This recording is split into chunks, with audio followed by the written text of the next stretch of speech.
everybody. Welcome to a special episode of the Everything and Nothing podcast. Why is it special? Brandon, why is this episode special? Because we're recording on a Sunday. That too. Yeah, we're recording on the Lord's Day.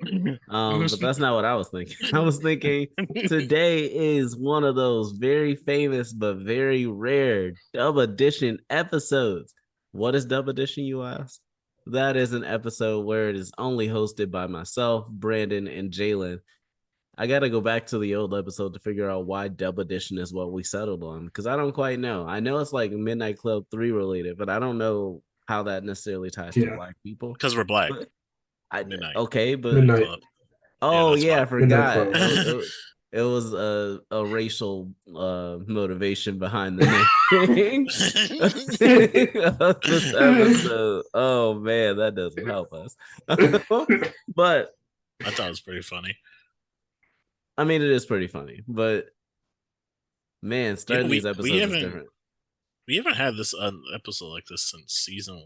You know, since season 1, we had 2 of them in season 1. Then we didn't have any in season 2, and now here we are, season 3, with our 3rd episode. That is a dub episode.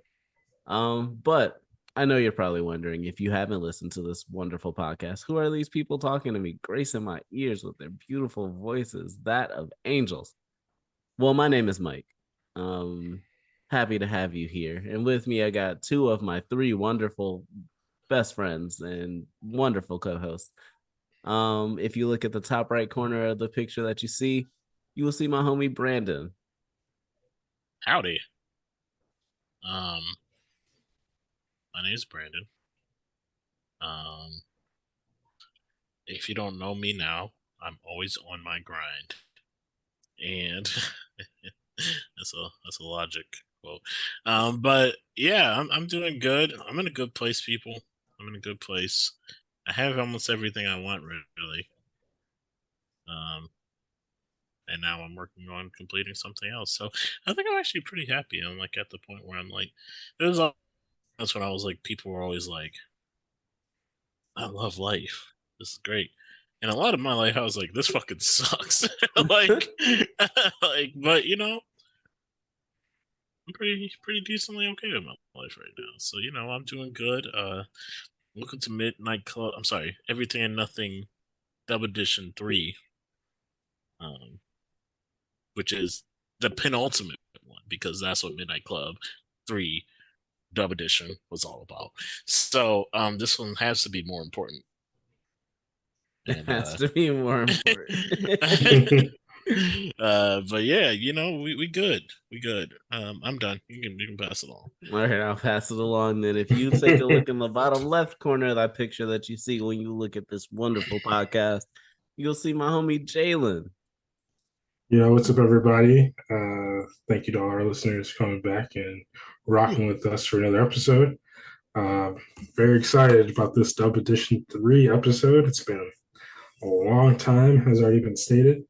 I'm doing pretty good. You know, it's the end of the month, and for all you people out there, I only get paid on the 1st, so my wallet is hurting right now because I got another 6 days until I get paid.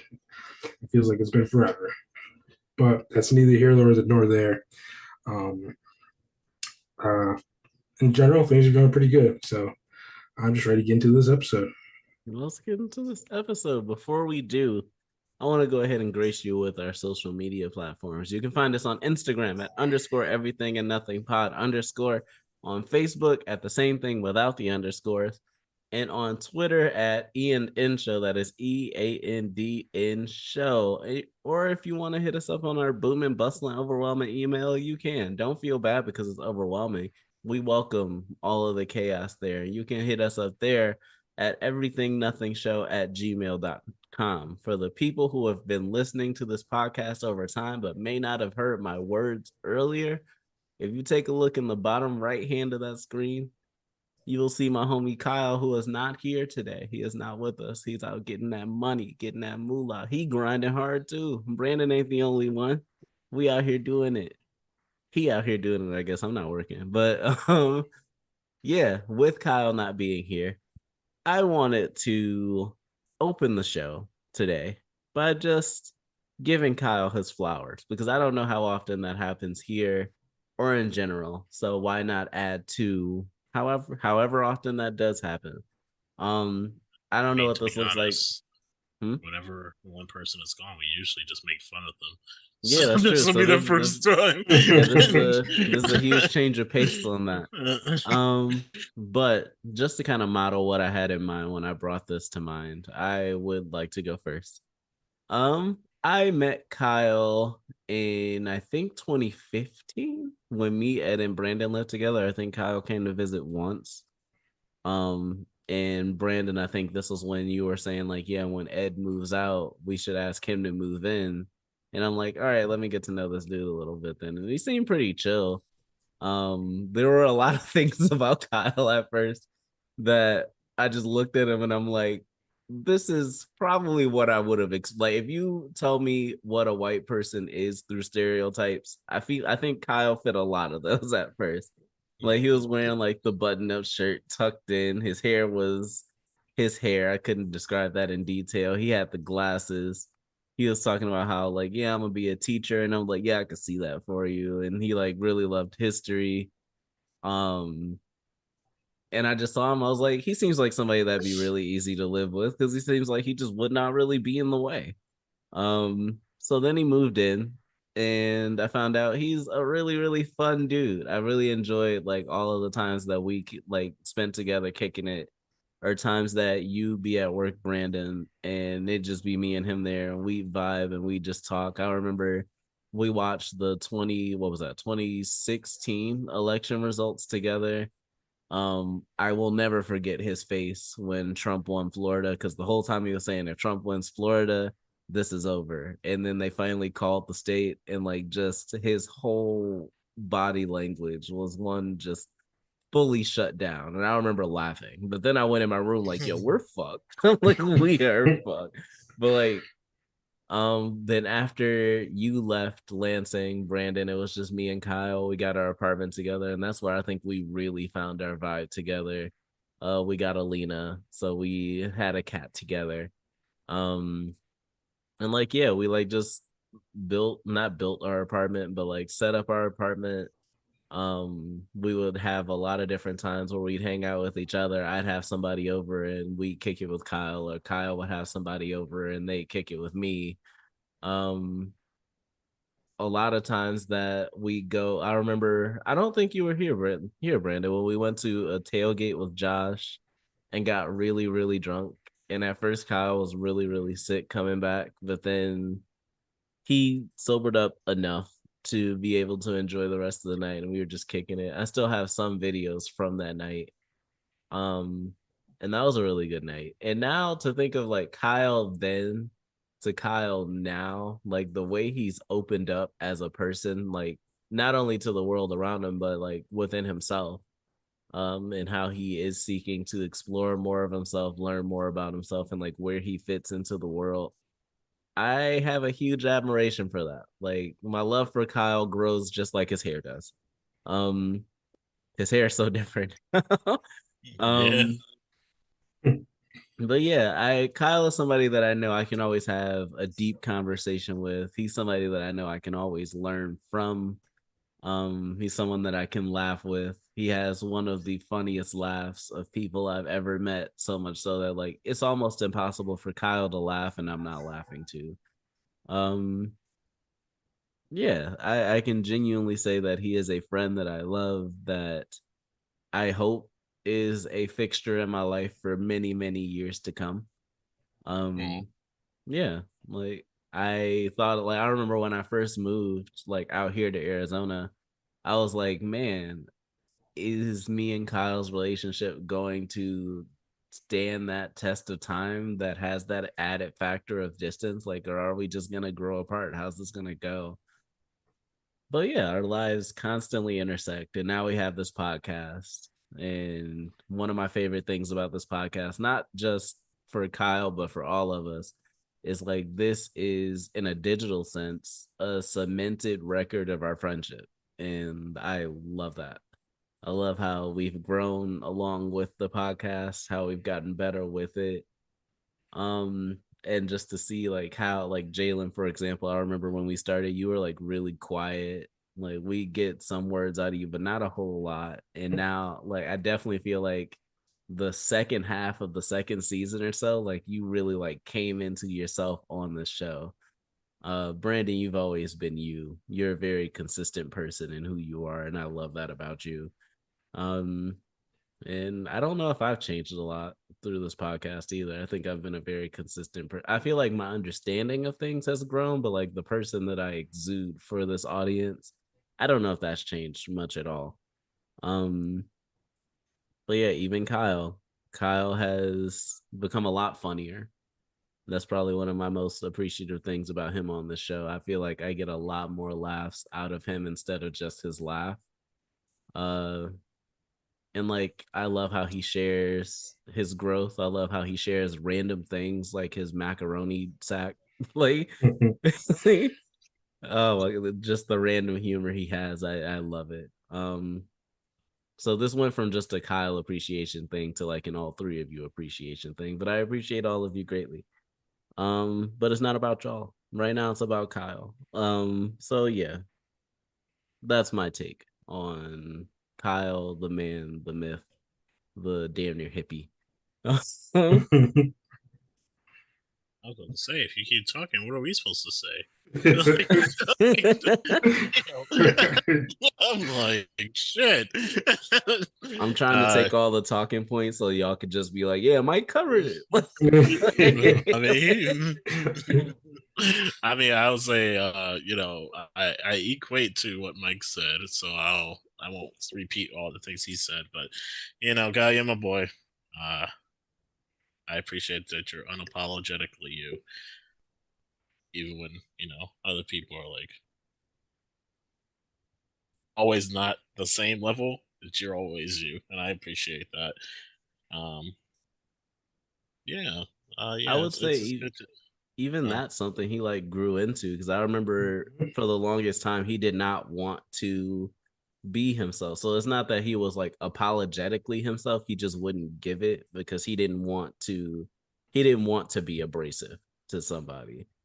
And now it's like um, whether you're abrased, whatever the word is, or not, I'm gonna be me. So I guess when I say that, I mean like mostly whenever I've talked with Kyle, for the most part, he's always kind of been him, and I really got to have a lot of that with me and him on our road trip to see you guys. So I think that was like a week and a half or so. We were just on the yeah. road the whole time, so it was just me and him, and we were cool, and we had sometimes we had like slight jabs at each other, and but we're close enough friends where it's like you argue with some of your friends, like whatever, it's not a big deal. And but he is him. Like if I don't want to hear about politics, I haven't for most of our relationship. He just continues, and I know that's something he likes, so I just accept it. And so no, but the guy is one of the greats. So keep working at it, man. I know you're doing your best right now. And one thing I'll also point out is that I think he could easily go back to being a teacher if he really wanted to, but he doesn't want to do that, Yeah, I say I don't think and he wants to do that. he is not doing that, and I can appreciate that. I mean, you don't think it'll make you the most money, and it's not something that you want to do. Even if it's the easy way to go about it, you still want to do it, go your own way. I can appreciate that. So keep doing you, buddy. Keep doing you. All right, Jalen, what you got to say Yeah, now? I know. I do want to say that Kyle, sometimes we can get off the rails pre-podcast, even during podcasts. But Kyle's the one that always keeps us grounded and keeps us, you know, thinking about big picture things when it comes to almost everything. Like he just has a way of grasping um, those big topics and even helping us understand some things that we don't know about. And I very much appreciate that about him. I love how much Kyle has grown. You know, during college, he was definitely a people pleaser, and now you look at him today. He's like, I'm going to do what's best for me, and like with the general welfare in mind. He's not selfish about it. yeah, he's not selfish about it, but like he's learned to not be stepped on anymore, and I love that for him. And Kyle, you rock. And obviously everything Mike said, absolutely true. Um, but yeah, um, I love my friendship with Kyle. This podcast is definitely like the best thing that happened to our friendships, like all four of us in general. We now have a set date every week where we can talk and chat and do all and talk about how our lives are going with us all being so far apart. And it's not just Kyle, but it's great to see the growth in everybody on the podcast so far. But yeah, Kyle, I know you're listening to this. We appreciate you, buddy. It'd be crazy if you never listen to this. Yeah. But yeah, like the one episode we don't talk shit about you just don't know. What if when people weren't here, we didn't talk shit about them? I mean, that's what we're doing now. I don't think it needs to be hypothetical. No, I meant like the future. What if we all like for gave other each other people that are not Kyle? He was like, I don't know about that. I'm talking shit. I would like everybody to receive their flowers. All of us deserve it. But yeah, we kind of flew through that. I expected that to take more time. But yeah, shout out to you, Kyle. Happy birthday, even though it's nowhere near your birthday. Let's move on to our next topic. I think Brandon, you brought this up. Obviously, it's a dub edition episode.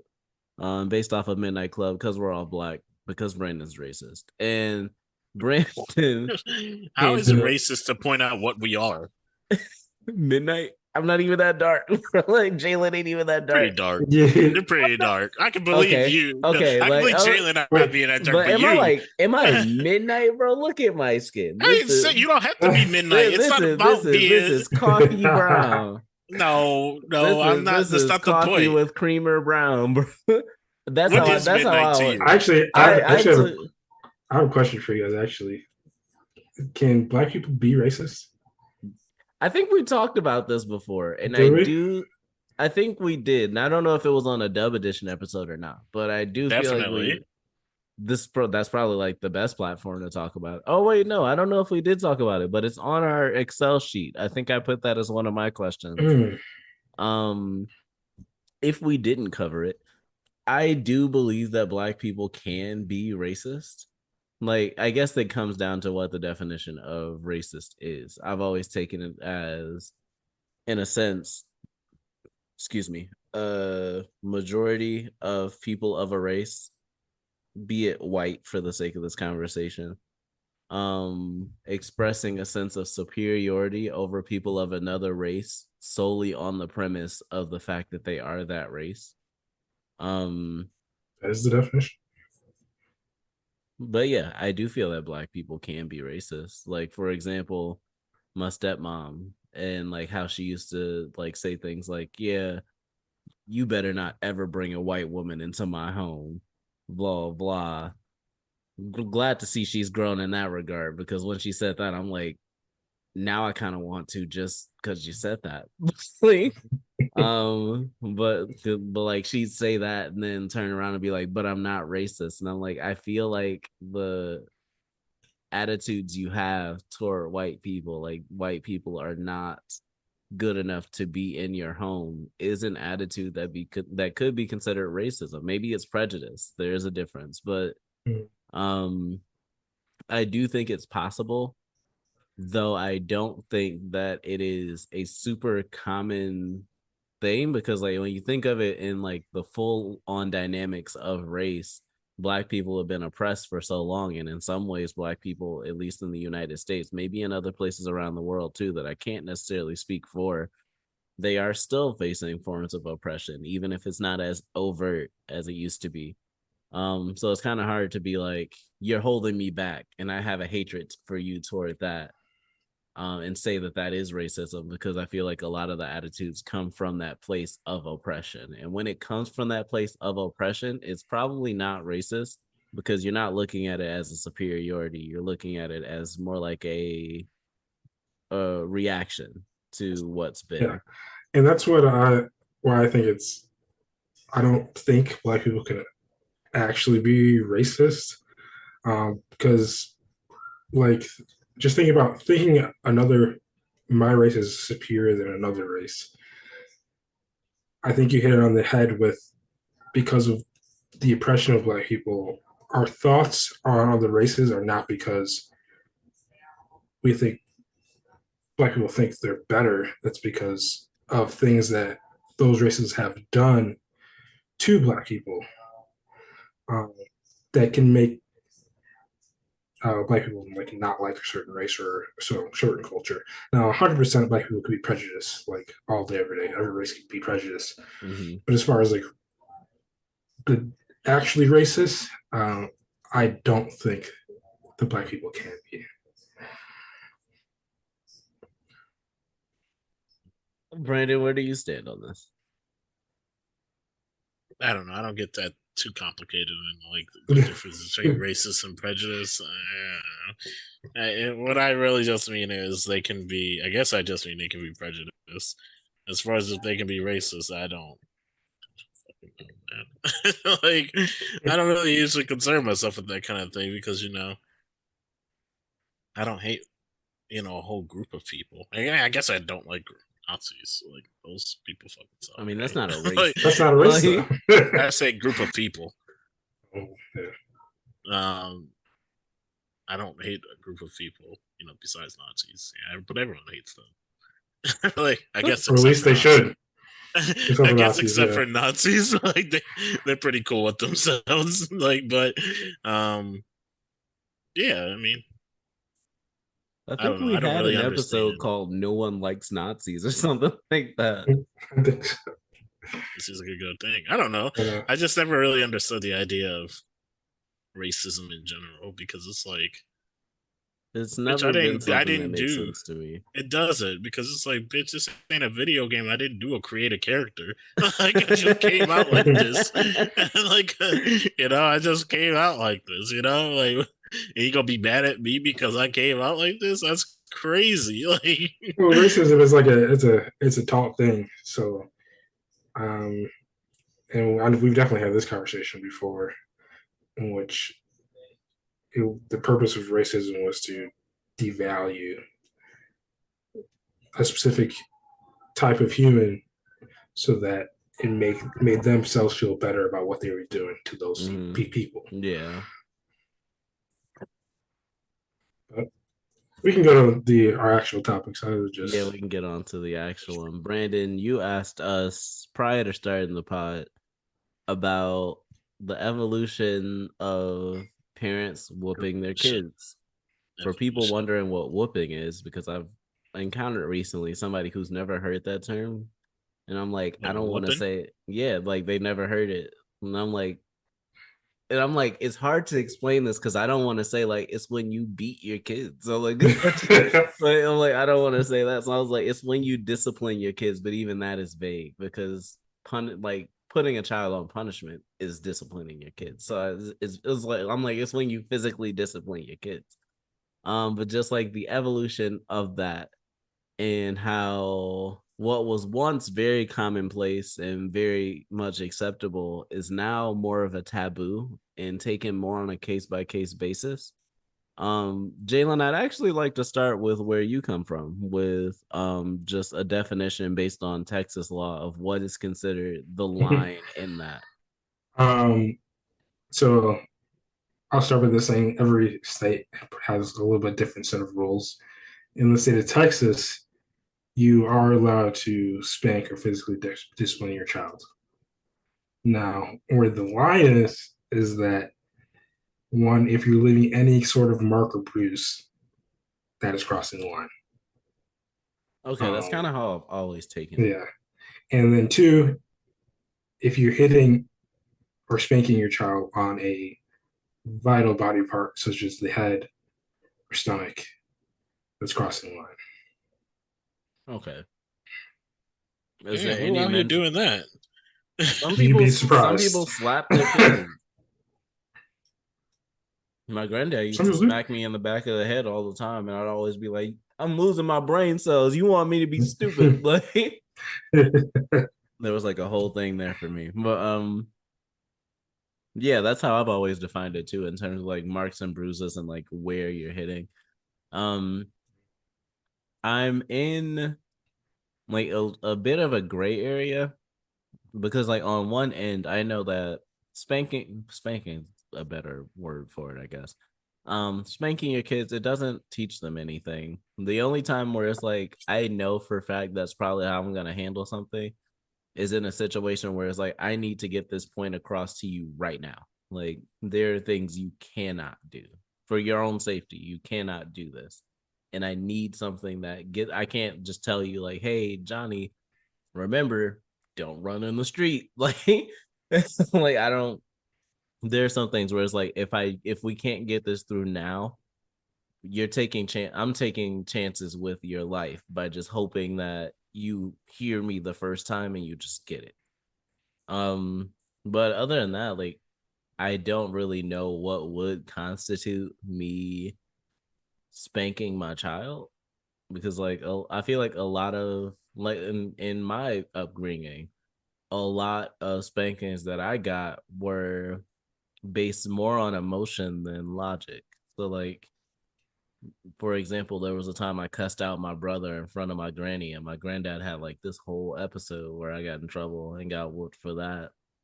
He was like, "Yeah, you ain't gonna disrespect us by cussing, not even at them, but in front of them."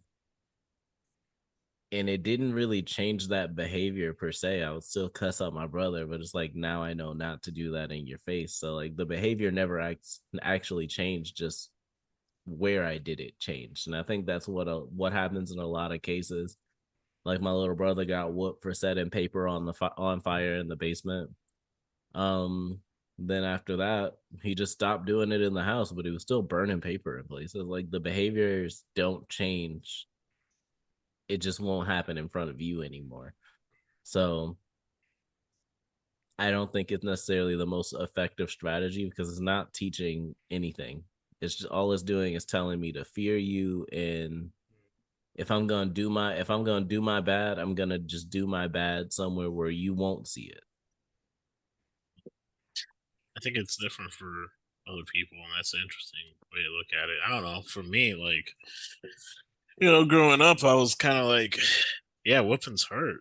Like they hurt, and it allowed me to grasp the ideology that I lead my life by, which was I can do what I want to do as long as I'm willing to accept the consequences that come with it.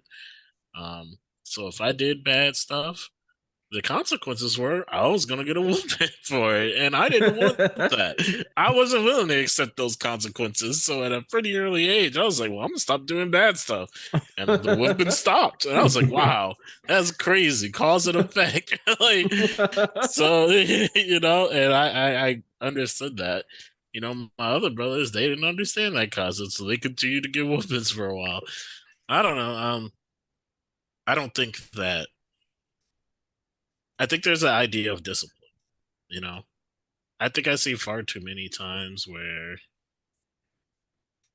and I'm not saying that a whooping has to be the only form of discipline you do, but I will say I feel like I see far too many kids that are just like disrespectful, you know, and just be going wild. It's just like, I think there is, personally, I think there is some things to that. Um, yeah, and I only base it off of how I grew up, you know. I think there's a right and a wrong way to do things, and I think that there's a fine line between abusing children and disciplining. Like Mm-hmm. we don't go outside and get switches. That's just ridiculous. Like That's but ridiculous. that is ridiculous. Like so I'm gonna use nature to teach you a lesson. No, I'm good on that. But like sometimes there's things that words can't get to. I don't know. That sounds really controversial when I say it out loud, but I feel like there's words aren't enough. Yeah. Like if you have a kid, like let's say you do have a gun in your home and your kid's just playing with that gun, you don't want to just be like, no, don't do that. Oh well, that's your fault. First of all, that's your fault. Yeah, That's that is your your There fault. should be That's no a person. reason your child could even get a hold of your gun. Yeah, but in the Exactly. situation that they do, how do you handle that? Like, because you can say shame on me for leaving it out, but what if they get a hold of a gun that's not yours? What if their parents or their kids' parents or their friends' parents have one that isn't as well secured as yours? And because they did not learn like that lesson of not playing with them when they're in a new scenario where they have access to that, let's say you did, this is where like it all comes full circle, but like just saying like, hey, we don't do this because blah blah blah, especially like if it's a younger child who can't conceptualize like the abstractness of thinking about like what consequences do come from it, they're not as likely to just listen. Well, I think the whole point of raising a child is to make sure that they know the difference between right and wrong. Mm-hmm. And I think a lot of the times, if you go to that point, a lot of the times they can assume what is right and what is wrong. Mm-hmm. If you do it right, um, I do think there never should be a time when a child can get to a gun. If you own a gun in a house, like you should have that boy like triple locked, like that kind of thing. Like there should be really no reason that should happen, and if it does, it's probably your fault. Especially like when they're younger, like a child gets to the age of like 12, like, and you have a gun, like they at that point they know what a gun is, and I mean it's my opinion you should probably that's when you have like the actual conversation about gun safety, and so that they understand can't by 12 you they can understand why something is dangerous, Right. it's the, um but by 6 like that is really you need to keep your gun up high out of reach, like there should be no instant where that is even a possibility. um but to go back on some of the other stuff you guys said, um I think there's so many studies that have been done now showing like that one spanking has no positive effects on children. And yes, Brandon, I know you said like it made you understand cause and effect, but like think about your household. Out of 3 of you, only one of you understood what the consequences meant by being spanked.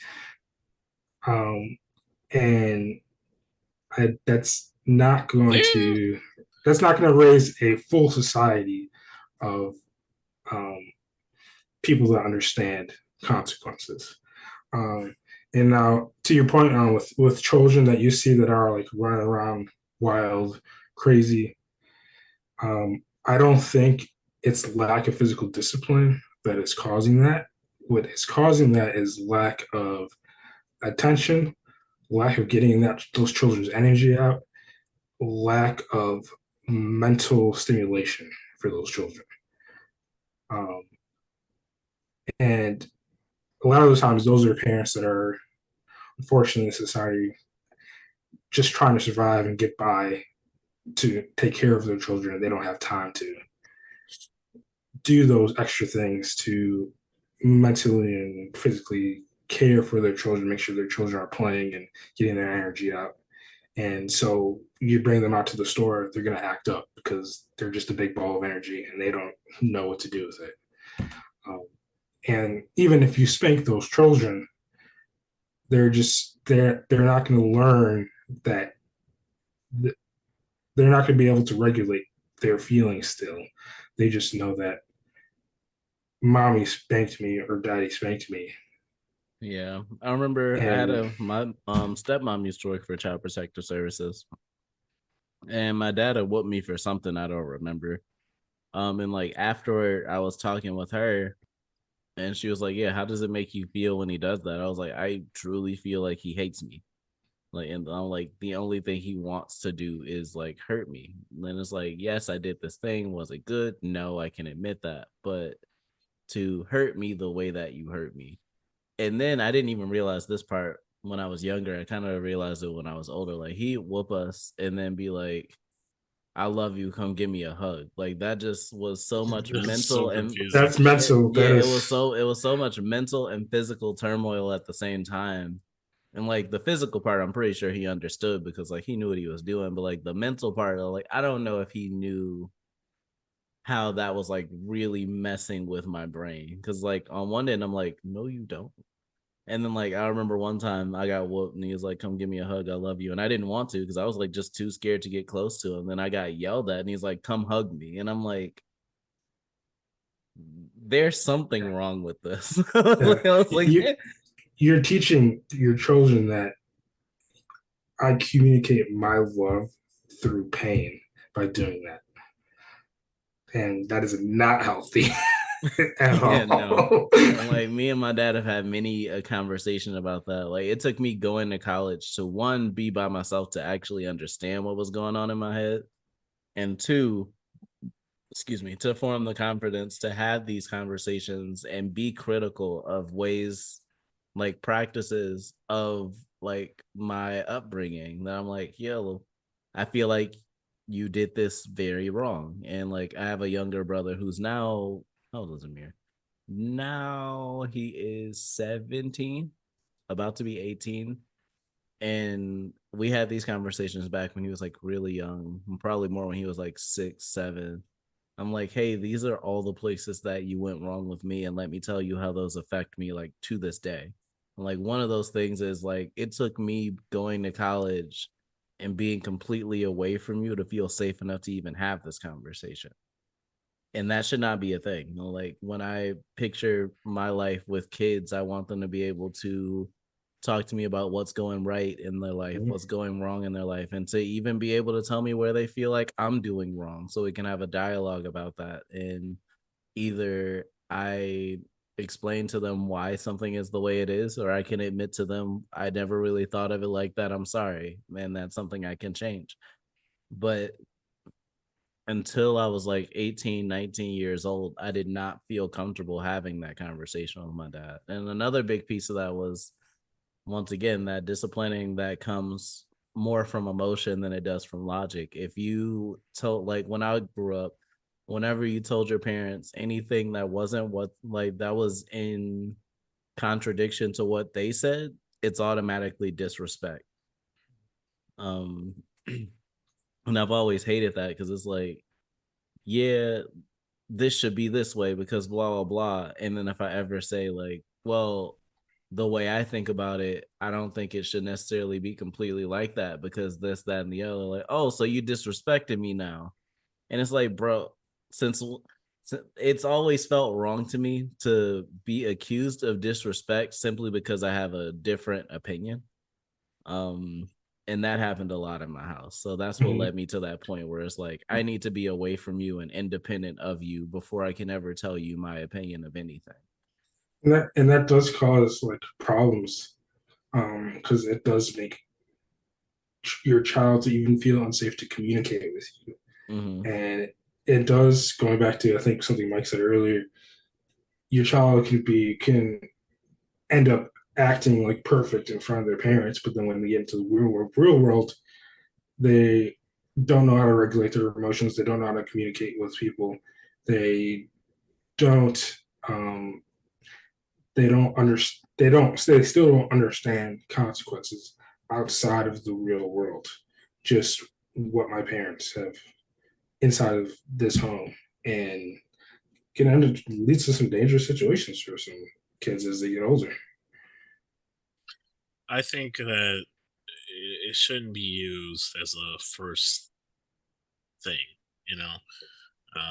Like you did something bad, whooping. You know, I feel like words should be used first and foremost.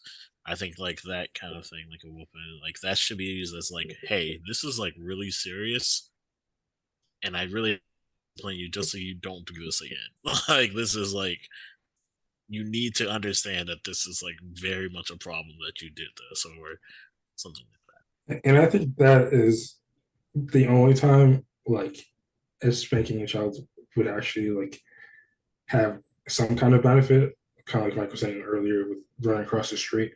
Like they have to, especially when they're young, because kids forget stuff really quickly. And so like it has to be something you do. Like they run across the street and you need to teach them right now. That's wrong. A slap on the hand or on the butt can help them understand for that specific situation. I think where it gets toxic is where, kind of like Mike said it again, I this child says one thing that their parent doesn't like, and instead of talking to them about why they don't like that thing, they immediately turn to corporal punishment. Um, and then now your child feels like, oh, that's if I say anything they don't like, I'm gonna be spanked. So I'm gonna keep my mouth shut. I will say this: I refuse to be disrespected by my child. Though, like that's just not happening. I'm sorry. I mean, Like, me too, but But is when spanking how like you deal with that? yeah, but say like That's the question. when you're out in the real not world, necessarily. when you're out in the real world and you're disrespected, you don't just haul off and hit the person that disrespected you. So like that that in itself shows that that's not the number one way to deal with being disrespected. Like, and then on top of that, like another thing, I feel like I keep getting back to this specifically, and I didn't expect that coming into this conversation, but a lot of disciplining when you feel that disrespect, I feel like people are not mindful of the fact like my reaction right now is purely based on emotion. Like the feeling of like being disrespected, that is emotional. You can't look at a kid and be like, this is objective, like this is how I'm going to discipline you based off of the objective facts of the moment. Like you disrespected me, then you got to spell out what that is. Why is that disrespectful? And like if it was intentional, like there are other retaliatory ways to get back at that. Like my granddad, whenever like I would say like I used to call him buddy a lot, and he used to hate that. Like he'd be like, "Yeah, clean up this room." I try to clean it up, but my brother keeps like he's either not helping or he's actively making it worse. And then I get yelled at. I'm like, "Well, buddy, you figure it out." They're like, "Don't call me buddy. I'm not your buddy." I'm like, "Sorry, buddy." And then like he get mad. And then he'd be like, "Oh." He was like, "All right, if I'm your buddy, then you can share this GameCube with me." And then he just take it. And I'd be like, "No, what did I do? What have I done?" Um, but This is then he like you were also just asking for violence. yeah, You're like just asking for chaos. I was in my years of teenage angst, which is when it's most likely that you will be disrespected by your child. But yeah, I was getting to that point where I'm like, yo. And then also on top of that, there was also the added problem that I wasn't able to express myself. So sometimes that would like unbottle itself in ways that I didn't necessarily intend for it to happen. Uh, but like, yeah, while there were times where it's like, all right, I'm gonna whoop you, there were other times too where he's like, all right, you like I remember one time me and him got into it, he was like, all we do to take care of y'all, blah blah blah. I was like, you don't do nothing, you just in the house sick all the time. Granny the one working. He was Yeah. like, yeah, look, then he got so mad. Then after that, anytime it's like, yo, we gonna go to the movies or something, blah, blah, blah, this, that, and the other. I'd be like, cool. Then he was like, oh no, not you. Apparently I don't take care of you. And I'm like, damn, what have I done? I'll be honest, like it sounded like you were just kind of bad. No, Like, it's not like, that I was bad. It's just that when I got into my teenage years, like I had spent so much of my time not sharing. Like I said, I haven't shared how I felt, and when I did share how I felt, it was a bottling up of all the frustration that even my most peaceful of points, I haven't felt comfortable telling you. So it's like, fuck it. I'll deal with whatever the consequences are, but I'm gonna get this off in hopes that whatever words that I say can hurt you even a fraction of how much you've hurt me. Um, this is why I say not letting your kids be able to express themselves can be very toxic, not only for them but for your relationship with them. Because if I was able to just talk to him like, "Yo, I don't think this is fair," can you explain to me how it is without that being like, oh, you're questioning my authority? It's like, no, bro, I just don't understand it. I don't. And all I'm asking is for something to help me do that. But anytime I ask for that understanding, I'm in trouble. So I might as well keep that to myself. And then I get really frustrated because I still don't get it, but it's still happening. So what was once help me understand this becomes I hate this and I'm gonna go off about that because I'm tired of the systems that are in place that I don't understand. Yeah, and that's why, like, spanking when they're young has all these negative side effects when they get to those teenage years and beyond that are honestly like could really be avoided with just communication with your child. Just and like getting you never want to spank your child out of emotion because that's when you do end up putting marks or bruises on your child because now you're swinging because you're mad instead of spanking them to teach them a lesson, which are very different things. So, like as a parent, when you get mad, go take a step away, collect yourself, and then come back and do whatever kind of discipline you need. Whatever kind of discipline you feel is correct at that time. Like now, I'm less angry. You're still getting a whooping though.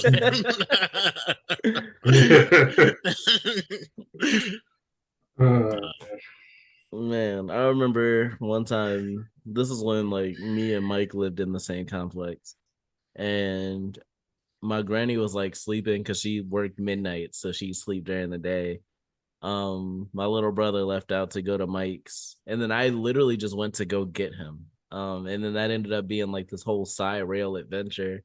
And then we came back, and my granny was like, "Where were you?" I was like, "We were at Mike's house. I went to get my brother, but so and so happened, this, that, and the other." And then she was like, "Stop explaining it. Your dad's already on his way." And I was like, the way my mind went from wherever it was to pure anxiety, man, I will never forget that. I remember I was sitting at the table eating a bowl of peanut butter crunch, and I heard a knock at the door, and it was him.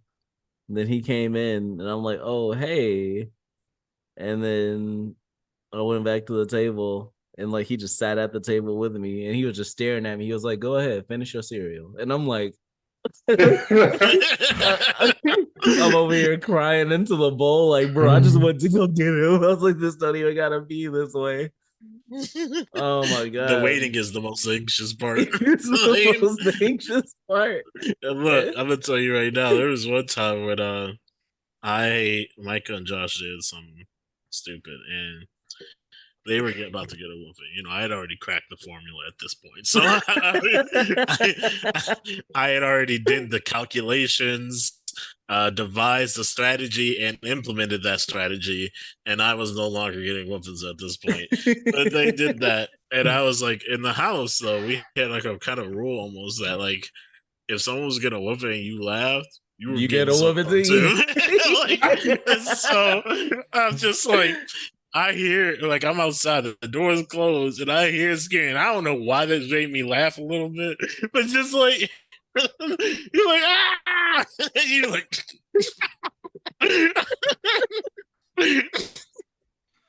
and so, luckily the door was closed, but you just you had to watch yourself. I think there was one time we were supposed to get a whooping, and someone made a joke.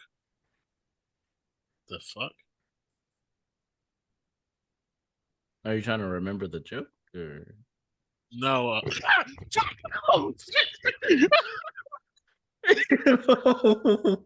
does that? My man's Brandon just jumped so hard his headset came off. Oh god, Brady just scared the shit out of me. Yo, I'm gonna tell you my perspective. So I'm sitting here and I'm looking into my hallway, and the hallway like just starts flicking on and off, like 3 times, and I was like, "What the fuck?" She scared the shit out of me, though. And that's why I say, "What the fuck?" and then Brady just pops it like, That's why I literally just jumped right now. Like I literally jumped and my headset flew off. You jumped so hard that a part of me thought that wasn't even real. No, that was real. I don't know why she did that to me. I almost want to post the video just for this moment. Oh. Hi, Brandy. Holy fuck, that scared the shit. I forgot what I was saying. That was like my dad with the belt. But but you were talking about your like if you laugh while somebody else is getting a whooping. Yeah, so there was this one time we were all about to get one, and then my mom was about to do it, but someone cracked a joke and she laughed. I was like, there it is. You can't give us whoopings now. You laughed. It's all good. You laughed at our joke. You can't give us whoopings, and we actually didn't get one. Oh wow! Like it actually worked. Like that was a crowning achievement right there. Like, but yeah, I think the bottom of the line is that it shouldn't be your first go-to. Should not be your first go-to. I will say though, one positive that always came from a whooping, and it was always a blessing in disguise that I never acknowledged. To say. The nap afterward, man. Those post whooping naps, you always wake up feeling like, oh, I'm a new boy. I'm a new kid. I'm ready for whatever there is. But except for one time where like I napped, I woke up, I was like, cool, my dad's probably not here anymore. We good. I look out in the living room, I see him, and I'm like, oh no, my whole world just came crashing down. And he was like, yeah, I didn't get my hug before you fell asleep. And I'm like, I don't want to fucking hug you. Wait a second. My man's literally No, he didn't stay just for that, but that was something that he did say. He was like, yeah, I didn't get my hug. At first I thought of it as, so you let me sleep for like 2-3 hours. And you waited here when you a grown man who could have been doing anything. You stayed for a hug, bro. But like, no, that wasn't the case. He was just kicking on my granddad over that time. I think it's wild that he like literally said that to you for 3 hours. Yeah. And just like, I need that hug. It's like, nah. You give me this hug after I beat you down. Oh man, I'm not gonna do that. I will literally never, because there was so much mental anguish there that I know for a fact that my dad did not know.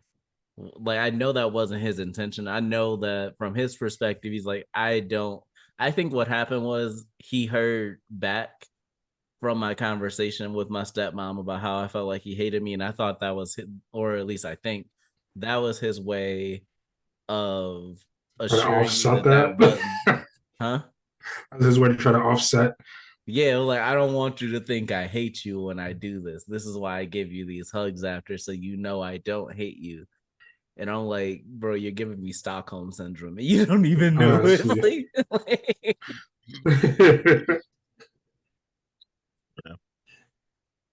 but yeah, I think we no pun intended beat that topic into the ground. So let's move on to you gotta add the drum right there. But let's move on to stereotypes. We can kind of keep this one brief if y'all would like. But there are a lot of common Black stereotypes, most of which are not true, but that's the same for like any stereotype you come across. The vast majority of them are not true. They're just overgeneralized statements made about a group of people that may or may not affect people's attitude toward them. I'll go first. One big one for me that I feel like I do reinforce 100%, even though it's not with the intention of reinforcing it.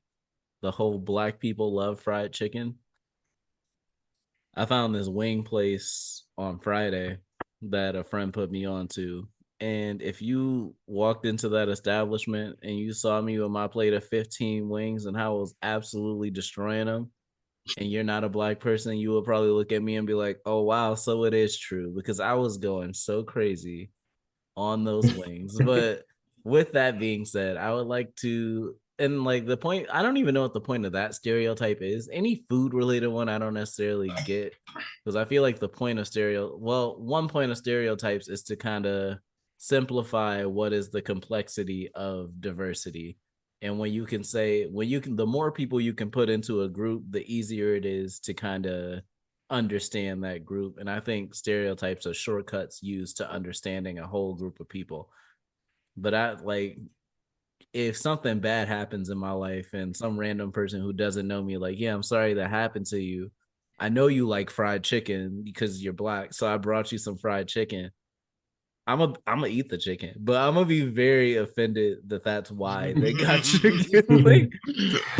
Speaking of, I saw a post. I think I don't know where I saw it, but it was this person posted a photo of their job, and their job brought in chicken for Juneteenth. Oh And then my all the god! comments are like, I'm gonna eat this chicken, and then I'm going straight to HR.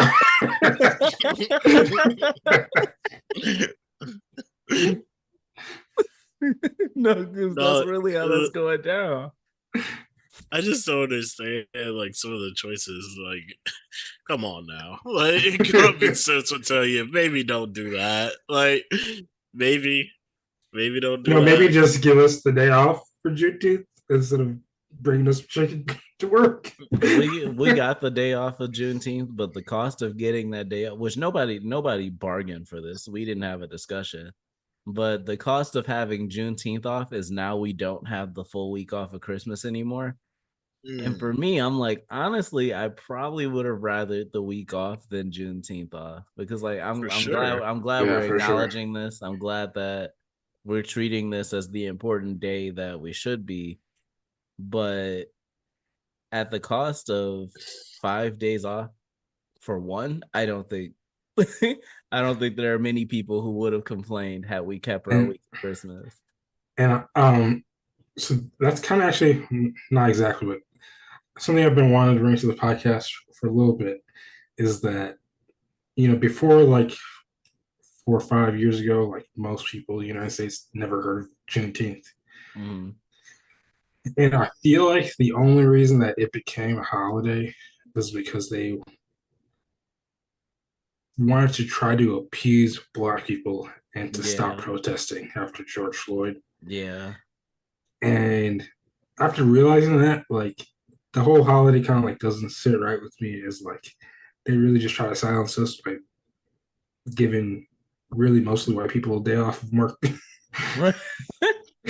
Yeah. Yeah, what if on Juneteenth people of color got reparations? That'd be great. But no, it's a day that I was at work. Never mind, that's a story I can talk about off the pod. But it was a very funny story about Juneteenth.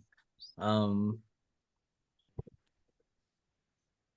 yeah, any other stereotypes? Chicken, watermelon. I just want to touch on this. The whole Black people love watermelon thing. Most people love watermelon. It is a fruit that can satisfy your hunger and thirst at the same time. It has very practical utility in terms of foods and fruits. So to say that just Black people like that, that's honestly really stupid. And I don't even know where that one came from. Probably the media, which is something else I wanted to talk about, like how it came from like 1920s media. Yep, there we go. Yeah, like the media 1900s once media. again doing this thing. I feel like a lot of stereotypes about any group of people mainly is reinforced in media, not even in real life experiences. One thing I wanted to talk about, like before we started, was like a Black person always dying first in a horror movie, like where there is a Black person. That's what I was just going to talk about. And like for me, the most asinine part of that is one thing that I know about the vast majority of Black people that I know is that when there is danger, we leave. Like we do not stick around for the danger. So the fact they need to go see Blackening. The Blackening. Yeah, I want to go see that because I just love the tagline for it. Like, not all of us can die first. But yeah, like that's one that I'm like, I can't think of any Black person in any of these random scenarios that are like, oh, there's danger, let me run to it. I've literally never seen it ever in life. I remember me and Rachel left the gym once and we saw some big thing in the grass and I wasn't sure what it was and neither was she. She thought it was like a giant spider. And she's over here like creeping closer to it. And I'm over here like, I'm like, man, y'all so brave. Meanwhile, I'm like in the distance. I'm like, I don't think that is a spider, but if it is, I'm not about to be the one to find out. Exactly. Yeah. Let I it don't. live about its merry way. I was my dog. He never barks like ever. He doesn't really make any noise at all. And so when he does bark, he's usually alerting us to something. And like a couple weeks ago, he barked in the middle of the night. And I'm like, oh shit, somebody trying to break in. Um, and then in that scenario, I did get my gun and walk out to the living room, make sure nobody was out there. But I'm not going out there unprotected either, like they do in the horror movies. Right, you're not just getting up being like, "What is it? What is that? Let's go find it together." Show me where it is. Right, my man's over here trying to be Shaggy and Scooby Doo so bad. Exactly. But yeah, that's another one I have a problem with. The whole black people running toward danger thing first. That don't happen. That don't let the movies fool y'all. If we hear that there is a serial killer in the woods, our first thing is I didn't want to be in the woods in the first place, and then we leave. Yeah. I don't think there were a lot of black people. That submarine thing. I don't know any black people that were getting that boy. We over here playing with the wireless game controller. I'm like, nah. Yeah, as soon as I seen that, I'm like, I saw a video on TikTok that's like you can get that same controller on Amazon for like $30. And I'm like, oh, they were destined to fail. Oh, like there's no way. No, they were like, efficiency is key. We can get this for a very cheap cost and it works. No. Then they found out. Black people. Yeah, it's unfortunate what happened. That water was too deep. You ain't gonna see me on that. I would be on like an actual submarine, but like one of those small little ones that somebody just put together as a business venture. No, thank you. You know what's interesting to me about that though? How quickly people started like making fun of the people. Bro, that's the internet. And well, it's just like I thought about it, and it was like I think a lot of people were doing it because they were rich, and I'm just like, damn, the ruthlessness of it all, you know? Yeah, a friend of mine, when we talked about it, he was like, "Yeah, it was just a bunch of billionaires. I hope they stay lost." And I'm like, damn. And I'm like, it's crazy how just having money makes you hate it. Like that's how you know our class divide is getting worse. Yeah, you just automatically hate somebody because they have a lot of money, and I can't feel the same way sometimes too. I would say the times that I feel that most is when we talk about things like government and the lobbyists that play their part in certain laws being made or the stalling of other laws being made because it's not in their interest and they have the money to block these things from happening. Those are the billionaires I have more of an issue with because they're using their money to influence government to make or not make laws that solely benefit them and other people that have that money. But like a bunch of rich people that choose to go onto a submarine like that, I don't know if that had much of anything to do with me and the money that I give the government or anything like that. So I can't just look at them. And even if it was, I still can't look at them and be like, haha, you lost your life. Like life is too important. I wouldn't say, haha, you lost your life, but also it's just like, I'm just gonna be on with my life about it. I agree with that, and I'm also kind of like, well, that was pretty dumb. I'll be real with you. Like, go on there, but it's unfortunate it happened for sure. Oof. Tough. That's a tough way to go. Yeah. So, my condolences to the families that were affected by the whole submarine incident. I honestly don't know a whole lot about it, and if I'm being honest, I while I care for the lives lost, I don't really care to know the story behind it too much. I don't think it's that important to me because it's not something that I feel in my life I'm going to have to apply the lessons of that scenario. So I never bothered to learn it, to be honest. But I know that lives were lost. And I know that there was a father and son on there. Ever since like Kobe and Gianna, I feel like any story I hear about like a kid dying and their parent dying with them, those just hit a little harder for me. because it makes me think about when I have kids, and it's like I will do anything to protect my kid's life, even if that means give mine. But to know that we're losing ours together, there's like a special kind of pain to that I can't personally relate to, but I know it's there. But it's kind of all I got today. Do y'all have any closing remarks for anything we talked about, or just in general? Nope. Keep your people. Think about your people. Did you say keep your people Near you? Oh, Think about them. okay. Oh, okay. Let them know you love them. Oh, Let let's them say know you own people. no. Let them know you love them. All that good stuff. That's all I got.